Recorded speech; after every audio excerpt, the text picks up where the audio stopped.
Assalamualaikum warahmatullahi wabarakatuh. Salam sejahtera untuk saudara semua. Perkenalkan, nama saya Yanti Komarawati. Saya akan menceritakan sebuah dongeng yang berjudul Nyi Roro Kidul. Ingin tahu cerita selengkapnya?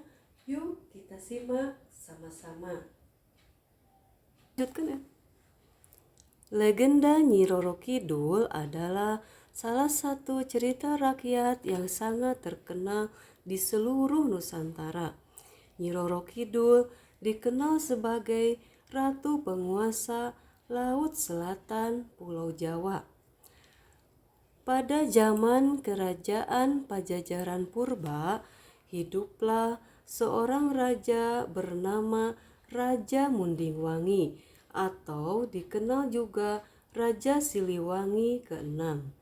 Ia dikenal sebagai seorang raja yang senang berburu. Suatu hari ia tersesat di hutan rimba yang tidak dikenalnya. Setelah semalaman berputar-putar, bertemulah ia dengan seorang putri cantik penguasa hutan itu. Putri cantik berkata, "Saya bersedia menolong Tuan keluar dari hutan ini, asalkan Tuan mau menikahi saya." Mendengar syarat tersebut, raja pun bersedia menikahinya dan tinggal di dalam kerajaan itu. Setelah tinggal beberapa lama, Raja Mundingwangi merasa sudah waktunya kembali ke kerajaannya. Ia segera menagih janji pada istrinya. Sang istri meski sedih namun tetap mengizinkan raja untuk kembali ke kerajaannya sesuai dengan janjinya.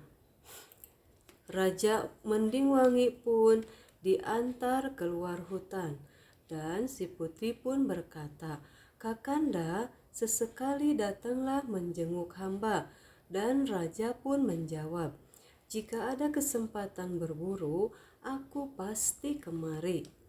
Kepulangan sang raja disambut gembira oleh rakyat Pajajaran. Mereka mengira selama ini rajanya telah tewas dalam perburuan. Permaisuri dan seisi istana pun mengadakan pesta besar-besaran untuk menyambut kembalinya Raja Mundingwangi. Pada suatu malam, raja yang sedang tertidur mendengar tangis suara bayi di luar. Didatanginya suara itu, ternyata ada bayi yang tergeletak di pojok taman. Ketika raja hendak menggendongnya, tiba-tiba muncul wanita cantik yang sangat dikenalnya. Tidak salah lagi, ia adalah istrinya yang tinggal di hutan. Putri tersebut berkata, "Kakanda Mundingwangi, bayi ini anak kita. Dia kuserahkan padamu untuk dibesarkan di kalangan manusia. Sesungguhnya aku ini dari kalangan siluman." Setelah menyerahkan bayi itu, sang putri menghilang.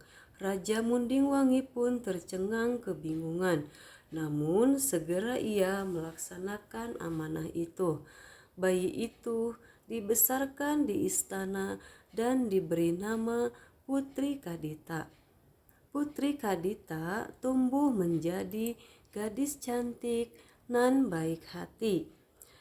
Seiring dengan bertambahnya usia, Raja Mundingwangi pun ingin menurunkan tahta kerajaan pada anak keturunannya. Akan tetapi ia bersedih karena belum mempunyai seorang putra penerus kerajaan. Meski Raja Mundingwangi sedang memiliki seorang putri berparas cantik, ia tetap bersedih karena tidak memiliki seorang putra.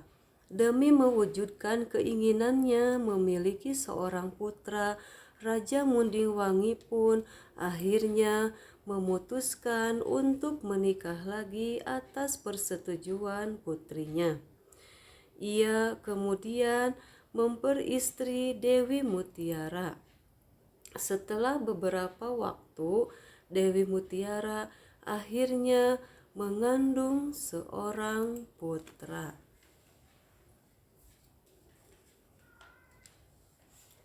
Namun, dengan alasan ngidam dari sang calon putra, Dewi Mutiara banyak memohon permintaan kepada raja.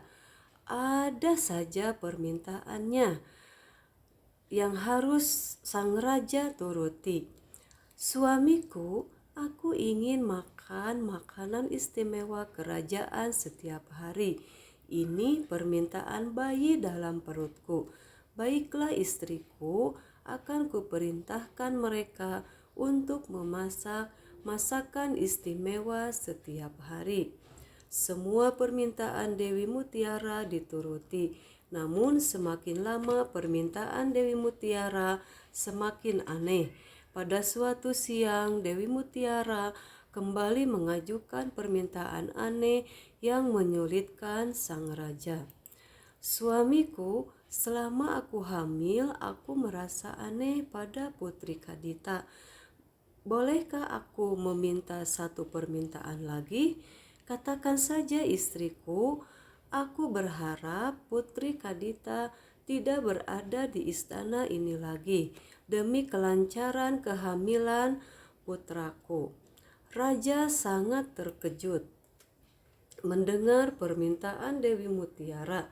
Bagaimana mungkin ia mengusir putri kesayangannya dari istana?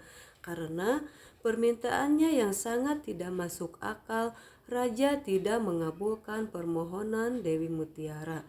Istriku, permintaanmu tidak mungkin aku kabulkan. Bagaimana mungkin aku mengusir putriku sendiri? Itu tidak mungkin. Mendengar jawaban sang raja, Dewi Mutiara marah dan kecewa sekali. Ia diam-diam menyimpan dendam dalam hatinya. Ia mencari segala cara untuk bisa mewujudkan keinginannya. Suatu hari, diam-diam Dewi Mutiara memanggil seorang tukang sihir dengan suara sedikit berbisik karena takut diketahui sang raja. Dewi Mutiara bertemu dengan seorang penyihir di taman belakang istana. Kalau kau bisa membuat Putri Kadita menjadi putri buruk rupa yang berbau busuk, akan kuberi hadiah besar, sangat besar. Baik Tuan Ratu. Pada malam harinya, saat Putri Kadita sedang terlelap tidur, berhembus angin ke dalam kamarnya. Angin itu berbau busuk, mirip bau bangkai. Bau tak sedap memenuhi ruang kamarnya. Putri Kadita yang sedang terlelap tidak merasakan aroma busuk di dalam kamarnya. Di pagi harinya, saat Putri Kadita terbangun, ia menjerit histeris. Alangkah kagetnya sang putri melihat seluruh tubuhnya dipenuhi kudis bernanah dan berbau tidak enak. "Au! Apa yang terjadi padaku? Mengapa tiba-tiba tubuhku dipenuhi kudis seperti ini? Apakah wajahku penuh kudis?" Sang raja yang mendengar kabar itu sangat sedih. Ia mendatangkan banyak tabib untuk menyembuhkan penyakit putrinya yang kesakitan, namun tak satu pun yang berhasil mengobatinya. "Mohon ampun Tuan Raja, penyakit Putri Kadita bukan penyakit biasa. Hamba tidak berhasil mengobatinya." "Aku mengerti ada sesuatu yang aneh pada penyakit putriku." Raja mengerti bahwa penyakit putri sangat tidak wajar. Seseorang pasti telah mengutuk dan mengguna-gunainya dengan sihir hingga tak mudah untuk disembuhkannya. Masalah yang terjadi ini dimanfaatkan oleh Dewi Mutiara untuk mempengaruhi sang raja. Dewi Mutiara menuduh Putri Kadita akan membawa kesialan bagi seluruh negeri, karena sang raja tidak ingin putrinya menjadi gunjingan di seluruh negeri. Akhirnya raja dengan berat hati menyetujui usul Dewi Mutiara untuk mengirim putrinya keluar kerajaan. Putri Kadita pun berangkat seorang diri meninggalkan kerajaan. Walaupun hatinya sangat sedih, tapi ia tidak menyimpan dendam pada orang yang membencinya. Ia yakin bahwa Tuhan akan membalas atas semua yang menimpanya. Ia tetap berjalan sambil menangis. Siang dan malam Putri Kadita berjalan menyusuri hutan, hingga akhirnya ia tiba di Gunung Kombang. Di sanalah ia bertapa memohon kepada Tuhan agar wajahnya dikembalikan seperti semula. Di Gunung Kombang ia mendengar suara wanita. "Anakku Putri Kadita, berangkatlah menuju selatan. Masuklah ke laut dan bersatulah dengannya." "Siapakah engkau, wahai pemilik suara?" "Aku adalah ibumu, anakku."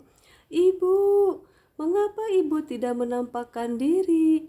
"Kelak kau akan tahu. Laksanakan perintah ibumu, anakku." "Ibu." Putri Kadita pun berjalan ke arah selatan seorang diri selama 7 hari 7 malam. Putri Kadita berjalan hingga ia tiba di pantai laut selatan.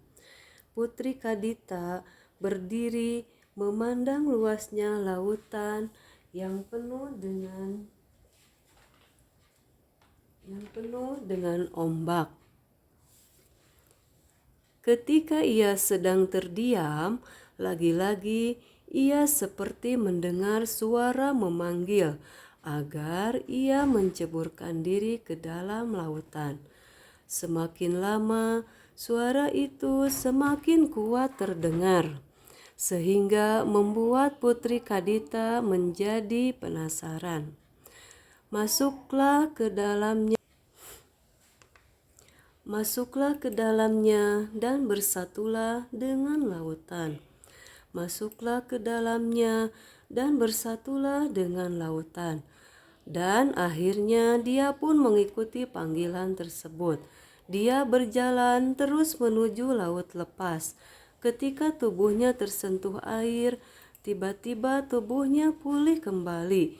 Tak ada satupun bekas kudis atau kurap, bahkan ia tampak lebih cantik dari sebelumnya. Putri Kadita sangat bahagia mendapati wajah dan tubuhnya kembali cantik dan mulus seperti sedia kala. Selain memperoleh kesembuhan dan kesaktian, Putri Kadita memutuskan untuk hidup di laut lepas tersebut. Ia segera menguasai seluruh lautan dan isinya. Dia pun mendirikan kerajaan megah, kokoh, dan berwibawa dengan ribuan pasukan yang senantiasa mendampinginya.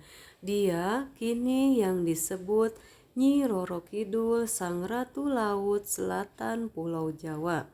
Hingga kini, masyarakat yang berkunjung ke pantai selatan dilarang menggunakan pakaian warna hijau. Siapa saja orang yang memakai pakaian warna hijau, pasti ia akan terseret ganasnya ombak pantai laut selatan. Warna hijau diyakini sebagai warna kebesarannya sang ratu, sehingga hanya dia yang berhak memakai baju berwarna hijau di tempat itu. Konon,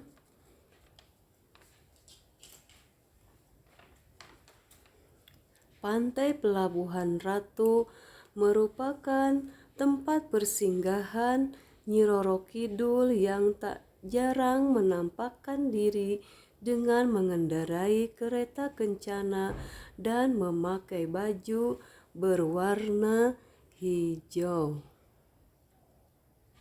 Nah, begitu ceritanya saudara. Bagaimana? Seru kan? Nah, dari cerita tersebut bisa kita ambil hikmahnya bahwa kita tidak boleh mempunyai sifat pendendam seperti Dewi Mutiara, karena sifat dendam itu tidak baik dan akan merugikan orang lain. Demikian ceritanya, sampai jumpa di lain kesempatan. Wassalamualaikum warahmatullahi wabarakatuh.